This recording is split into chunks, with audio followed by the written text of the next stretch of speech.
Or do the numbers matter at all? I think subscribers don't matter. No. Subscribe. You matter. You matter. You're watching this video. You matter. Hit the subscribe button right now. Nobody believes it, but we're back 1 week after the long hiatus. Ladies and gentlemen, welcome back to Angel and the Advocate. I, of course, Amir, the Advocate. Across from me, the beautiful, the one and the only Angel. How you doing, buddy? Doing good. We got a special returning guest after one episode. You're just bringing it up right away, huh? Just bring it up right away. Ladies and gentlemen, Shawn Michaels, the Harper. No, here, see, it's always wrestling. Brian is back with us, so if you notice audio problems, it's him again. The last episode had no issues. Brian wasn't here. It was perfect. I actually asked, Brian doesn't have a microphone, which is how we like it, but I asked, do I beat him up too much? And look, right out of the gate, I'm coming, with some heavy hands. We should edit together some of the trash talk from last episode, like a little tribute video. To Brian. Yeah, we'll put some soft, Sarah McLachlan music on the background, so that it feels warm and fuzzy. Anyways, good to see you. Welcome back. I know you have a topic for this week, so I'm excited to hear what you want to talk about. You told me it's not Chinese balloons. So if it's not Chinese balloons, what's it going to be? Do numbers matter? Oh, you want to pick up the Heather. We have to give some credit here, right? So Heather Just Create, a friend of ours, a friend of the podcast, put up a video after a little hiatus of her own, really, about how you feel when people, inevitably people ask you what you do for a living. See, for me, I have this great excuse, and so do you, where you get to hide behind, the air quotes come out, the real job, right? Yeah. So, what do you do for a living? I say I'm a lawyer because that's what I am for a living. And when people ask you, Angel, what do you do for a living? Tile. Yeah, you say tile, right? Yeah. It's amazing though, because how much of your time do you spend on Desert Underground or your vlogs or video editing or the Desert Sun following you around? And a lot of people don't even know they don't even know I do tile. Some people don't know. I have it on the profile, but for the most part, I try to disconnect the two. It's probably a two-way street. There's a whole world of people that know Angel the tile guy. And there's a whole world of people that know Angel the music vlog, putting the East Valley on the map, whatever, right? What she was wrestling in her, maybe we'll put a link or something to it. I don't know if Brian has the capability to do that, but if we'll put a link to her episode too. But do you get people asking you, when it comes up that you make videos on YouTube, do you get people asking you right away, oh, how many subscribers do you have? I feel like it's always younger crowd. If it's a kid, something like that. Older people, they're oh, cool. Hold on. What's the number for older people real quick before my gray hair feels disrespected? I want to say... Careful. My birthday is literally 3 weeks from today, or not today, but 3 weeks. Well, I'm 30, so anything older than 30, that's a line. You hear it here, folks. Angel Chavez, you can find him in India if you want to kill him. Anybody over the age of 30 is officially old now. No, that's not what I meant. I meant if it's someone try to fix it. 25 and younger will be oh, how many subscribers do you have? Okay. And then someone that's 25 and older will be oh, what kind of videos do you do? So I feel it's more depends on who asks. Okay. Younger people get more excited when you tell them that sure. Oh, you're a YouTuber, this and that. I think having over 500 subscribers, 300 subscribers. It's hard to get subscribers when you're first getting started. So how many subscribers do you have, by the way? My main channel, I have about 8,500. See, so that's a pretty respectable number. I think it's a little different. Do you have any problem sharing that? When I said that right now to you, you're I don't want to talk about it. No, I think it's cool because for a long time, my first 1,000 subscribers took 4 years. It's a fun topic because it's not like we're killing it in the subscriber count with Angel and the Advocate, right? Yeah, we're at 22, 29. Yeah, so it's a fun topic to me, for me to bring up. Just to kind of go back on what you're saying, I think everybody asks how many people, because I feel the ripe old age of almost 44, like I said, in a couple of weeks, be 44. I'm basically dead according to Angel's old status, but whatever. People in my age group, the first thing they ask me is how many subscribers I have. I feel almost right away. Now, for me, it might be because they know the content I make is usually, somehow legal, law related, everyday life type stuff. But generally speaking, it is one of the first things that comes up. And to me, I think it's a way for people to it's like a litmus test, right? It's are you good at it? They're judging on the metrics. So if I lie and say I have 1.2 million subscribers, they'll probably say, oh, what's your handle? They'll write it down and go check it out. Yeah. But I think I have around 510. I don't even know exactly, 510 or something like that. And when I say that, no, it's like, oh, cool. Yeah. So you got like your family and like a couple kids watching. Nice. So That's a lot. That's 500 people. You could fill an auditorium with No, you know what? What's funny is I think I gave a speech one time to a room of like 115 people. It seemed like a very big room. And I made this like moment where I said like, I want to do twice this. I want to do like 300, 400. Like I want to do a room with a lot more people than this. And then I did that. And when I did that room, it was like a great experience. And I thought, man, that was a big, huge talk, like in an auditorium with tons of people. It was over there at Cal State San Bernardino on Cook Street.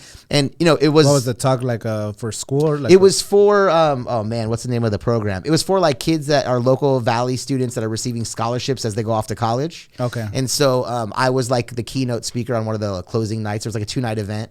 So, I kind of gave my experience, of my own college. I have a kind of unique experience. Do you want to do that like more keynote speaking? Yeah, I mean, I wouldn't mind doing that's it. Cool. It's interesting when people say, do you want to do more of something?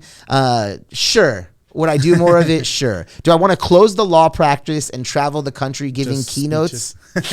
I don't know. I mean, I've never really thought about it like that because the speeches and the talks I've given have generally been local students, things like that. I mean, out of town, man, I don't know. I don't think I would. I mean, I don't think I'd want that to be my career. No one's really asking me other than you, Angel, thankfully. Gary V and all those people, they charge like $250,000 well, for speech. look, now you're starting to put money on it, and it's like I'll probably try a backflip in front of a room of wrestling fans for $250,000 or whatever, right? But going back to it, I think a lot of times when people ask you how many how many subscribers you have, what they really are saying is like, are you successful? Without saying it, right? Yeah. Or like, is there a reason I should want to check this out, right? And so, I don't know. I think it's an interesting thing. For me in particular, I do think it makes me feel, look, most people don't expect me to have a YouTube channel to begin with, just based on age, just based on the fact that I'm a lawyer, things like that. But then once we get past the fact that I have it, they ask how many subscribers you have, and then they kind of question me and wonder like, well, what are you doing on the channel, right? Because it's like you're older, you're right, But do you think that, have you ever looked at the number of subscribers you had and thought like why are we still making episodes on Angel the Advocate if we only have 22? Like what's the number? Is there a specific number you think you should be shooting for, or do the numbers matter at all? So I think subscribers don't matter. Because subscribers don't matter. Because even if you have no, subscribe, you matter. You matter. You're watching this video, you matter. Hit the subscribe button. Right there you go. Good job. All right, no, go back. So like the goal is not to get subscribers; is you need to get the views or be put in front of the right audience. So, like one of our episodes might have 20 views or whatever, but like we subtract, like you made that clip, and then I post on Instagram and TikTok, and maybe I got to do more on like Facebook and Twitter, but. Then you combine all the numbers, like, okay, our podcast actually reached 3,000 people. Sure. Instead of the 20 that looks on YouTube. But a lot of people don't think about the short form content. And that's something I realized last year was like, it matters that someone watches the 18 minutes. That's cool for the people that watch it. But even if people only consume those 30-second parts, they're still consuming our content. Well, part of this for me is, what are we doing here, right? I mean, if the subscribers matter only to the extent that all the content is being made for only the purpose of the viewer. And for me personally, that's not what goes on, not just with this, but with really all my social media.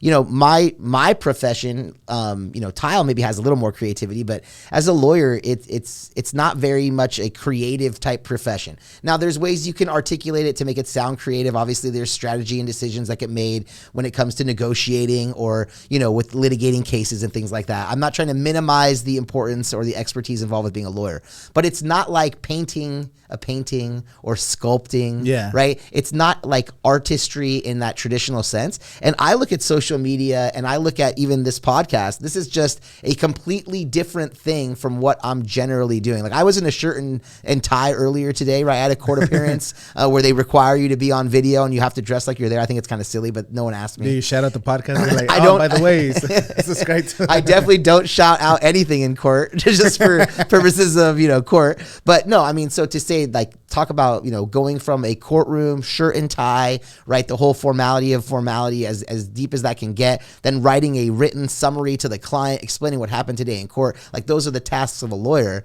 But then I can kind of like, get casual, get comfortable, have a conversation with you about, the creative things and how, views or maybe what I consider kind of social pressure impacts your desire to continue creating. For me personally, so much of this social media stuff has been, it's like, as much as I say it's for me, like I hate to say it like that, but like the content I make is weirdly for me. So the fact that other people view it or like it, that's great. The moment this podcast becomes more of a pain in the butt for the two of us than it's worth or whatever, then I guess that's how it ends. But the worth part, that's the big unknown, right? Yeah. I just said if it becomes more of a pain in the butt than it's worth, well, what's it worth? I mean, that's true. How do you measure that? Right. And so I think to other people, to try to, especially people who don't create content themselves, sometimes you measure it in subscribers. It's the easiest. It's a numerical value. It's just like dollars, if you will. It's kind of keeping you in check to see, are you progressing, I guess? Like when you first started, you have your friends and family, you get your first 100 from like people you know. And then you start seeing little by little. 80 people we know left. What the hell? See, but I guess why I'm saying that is because I don't believe those metrics to necessarily be true. I got a lot of friends. They're not any less of my friends because they do or don't subscribe. Exactly. Right? Yeah. Maybe this is not their cup of tea. Like I feel like there's a lot of people that don't even know that I do this podcast. I mean, in particular, this is very different from all the other podcasts you do. I don't have another podcast. I mean, this is Amir's podcasting. All of it is right here. Whereas you have a whole nother world of like artists and music and Desert Underground, all these things that you're making podcasts for, and then you come here. So, so what the hell are you doing here? Like, what's that worth value to you? Why do you come and make this podcast when there's no subscribers? Well, that's true. Well, I think it's more of I enjoy talking to you and like the experience in person. So that's a lot of the things is that podcast, like you're saying, is for you. Having conversations in person. I feel like people don't have that anymore. Sure. Like without having your phone, or you're in a group of people and everyone's checking their phone and someone calls them. But here's like you sit down. Right now it's short episodes, but like sitting down for an hour and just talking or giving advice to Brian, and I'm soaking in that advice. And then I guess just do it. You do it because you just like it. You know? Well, here's what I'm saying. I mean, I think it's important to not always be living in your like echo chamber. It's important to get out of your comfort zone, to step away from people and the voice that you hear all the time. Like when I'm around nothing but attorneys, I just get more and more lawyerly. And then I start to think that like the 3 minutes I'm waiting in line for my Big Mac at McDonald's, I'm like, this is 3 minutes. I could spend that time billing because I'm a big, important attorney, right? Yeah. It's like if you get lost in that echo chamber, right? And so for me, a lot of this stuff, and the reason I enjoy doing this is because I like my existence outside of being a lawyer. And I mean, of course I like to pick on Brian and give him a hard time, right? No, but I feel the same way because the people I'm around, like even the way you speak, and then you always put things into different perspectives where I haven't thought about it that way. Like, because I'm surrounded by mostly the same people every day, like the same thing, either at work or like the people I create with. And then when I come here and I tell you what I've been doing, and then you're like, oh, but what about this, and this? And I'm like, oh shit, like, I don't know. Yeah, I'm not gonna lie. I was a little nervous last week after I said I thought I could help Mills. I mean, I don't want to disrespect nobody. I mean, that's not what I meant. I just feel like, look, he's gonna do a diss track. It's just a matter. No, like he doesn't want that. And let's be honest, like it's just a matter of when you see someone that you like, when you see something that's going well for somebody, and you just want to help pour gasoline on it. Like it's not necessarily that I think that I can actually write rhymes or anything like that. Yeah. It's more like maybe some challenges, some conversation will spark additional creativity, will spark additional, just broadening the voices in the echo chamber, I think can personally help anybody. That's the reason I make this podcast, right? Amongst the other reasons that I like to give you guys both a hard time, right? Yeah. And to be very honest with you, for me, growing up as a child, the things that impacted me most were the things that older people said, whether it was like my uncle. I mean, nobody listens to their mom and dad, unfortunately, right? So, sorry, mom and dad. But, my uncle played a big role in that. I had older cousins. Like I was definitely the youngest as far as like, when it comes to cousins, a lot of my cousins' children are like closer in age to me than my actual cousins. Oh, wow. So that made my cousins like almost like elders. So a lot of times the information, the little things they said, the way they shared frustrations or goals in their life, it helped me out a lot. And so sometimes I kind of look and I see, the all black hair that you still enjoy, or some of, Brian's, heartthrob, loving, his working on his goatee, whatever you want to call it, right? No, but I mean, I'm just saying, you guys are both young guys. You have a whole lot of life ahead of you. And so I think the earlier, not that I think I'm imparting some amazing wisdom, but the more that you can be challenged and hear voices outside your echo chamber, the better I think it is. And watch this close. And hopefully the people that are watching, hopefully they have heard some voices outside their echo chamber and they'll subscribe, because subscribers do matter. They do matter. You matter. Thank you. Thanks for tuning in. We'll see you next week, I hope, right? Yes. Angel and the Advocate.